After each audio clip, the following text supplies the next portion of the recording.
Good morning student. Today we start new chapter 2 fraction. Fraction में बेटा कोई भी टर्म होती है तो उसमें न्यूमरेटर और डिनोमिनेटर टर्म में लिखा जाता है. ऊपर वाली टर्म को हम न्यूमरेटर कहते हैं, नीचे वाली टर्म को हम डिनोमिनेटर कहते हैं. वेरियस टाइप ऑफ फ्रैक्शन, अलग अलग टाइप के क्या होते हैं, फ्रैक्शंस होते हैं. डेसिमल फ्रैक्शंस के अंदर क्या होता है, जिसमें भी डिनोमिनेटर होगा वो 10, 100, 1000, 10,000, जिसमें भी जीरो वाली टर्म होगी वो कौन से होंगे, डेसिमल फ्रैक्शंस. फिर वल्गर फ्रैक्शंस जो होते हैं जिसके अंदर डिवाइड किससे किया जाता है, उसका denominator whole number other than 10, 100, मतलब इनके अलावा जो भी नंबर्स होंगे डिनोमिनेटर में होल नंबर कहलाने चाहिए, जैसे 5, 17, 30, 117. तो ये वल्गर फ्रैक्शन है. प्रॉपर फ्रैक्शन क्या होते हैं, जिसका न्यूमरेटर जो वो छोटा हो डिनोमिनेटर से, जैसे 2/3, 3/4. तो न्यूमरेटर क्या है, छोटा होगा डिनोमिनेटर से, तो वो कौन सा फ्रैक्शन है, प्रॉपर. इम्प्रॉपर फ्रैक्शन में क्या होगा, जो न्यूमरेटर होगा या तो वो बराबर होगा या तो वो बड़ा होगा डिनोमिनेटर से, जैसे 5/4. तो 5 क्या है, बड़ा है, यानी कि न्यूमरेटर और ये डिनोमिनेटर है. फिर मिक्स्ड फ्रैक्शन. मिक्स्ड फ्रैक्शन में क्या होगा, प्रॉपर और होल नंबर का मिक्सचर होगा, जैसे 5/4 इज एन प्रॉपर फ्रैक्शन. इसको मैं डिवाइड करूंगी तो क्या हो जाएगा, रिमाइंडर बचेगा, जिसमें रिमाइंडर टर्म्स बचती है उससे हम कौन सा फ्रैक्शन क्रिएट करते हैं, mixed. A mixed fraction is a formed with a whole number and a fraction. एक होल नंबर होगा और एक फ्रैक्शन होगा. Equivalent fraction. इक्विवेलेंट फ्रैक्शन के अंदर क्या होगा, जो भी फ्रैक्शन होगा उसकी क्या होगी, सेम वैल्यू होनी चाहिए कट करने पर. Like fraction and unlike fraction. Like fraction वो फ्रैक्शन होंगे जिसका जो डिनोमिनेटर होगा वो क्या होगा, सेम होगा, जैसे 999, तो सबका डिनोमिनेटर 999 होगा, वो लाइक फ्रैक्शन. अनलाइक फ्रैक्शन क्या होगा, जिसके डिनोमिनेटर और न्यूमरेटर दोनों ही डिफर हो, मतलब अलग अलग हो. Now we start exercise 2A. Compare the following fractions by using the symbol. अब आपको क्या करना है, कंपेयर करना है नंबर. देखो जब डिनोमिनेटर सेम है तो अपन ऊपर वाली टर्म देखेंगे कि कौन छोटी है या कौन बड़ी है.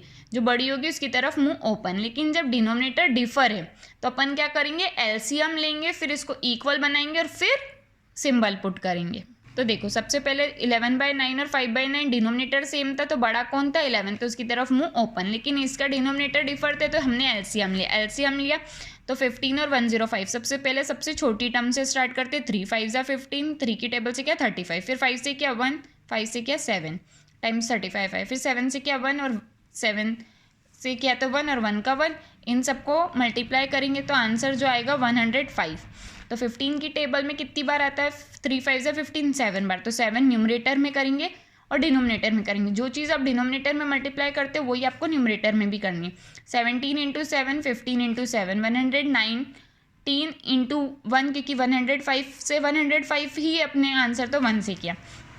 इसका इससे क्या, 7 7 जा 49 का 9, 4 कैरी, 7 1 जा 7, 8 9 10 11, 4 कैरी ऐड किया, 109/105, 109/105 दोनों सेम दिख रहे, इक्वल्स टू. COD क्या आपका होमवर्क.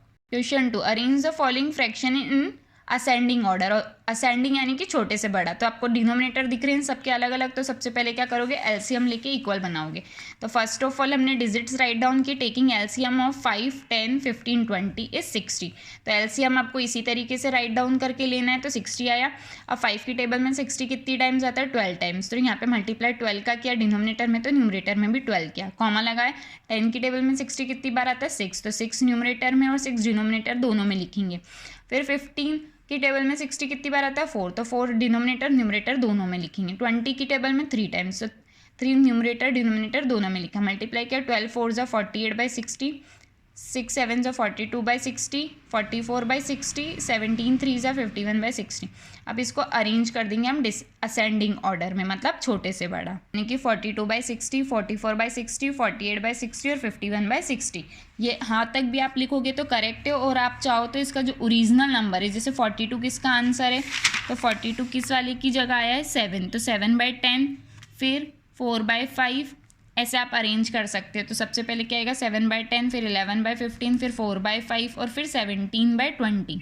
इसी तरीके से इसका बी करना है, वो आपका होमवर्क है. क्वेश्चन 3 भी आपका होमवर्क है, इसमें भी एलसीएम लेना है क्वेश्चन 2 के जैसे, और इसको अरेंज करना है डिसेंडिंग ऑर्डर में, यानी कि बड़े से छोटा. सबसे पहले सबसे बड़ी टर्म आएगी, उसके बाद छोटी, फिर उससे छोटी, फिर उससे छोटी करके सॉल्व करना है.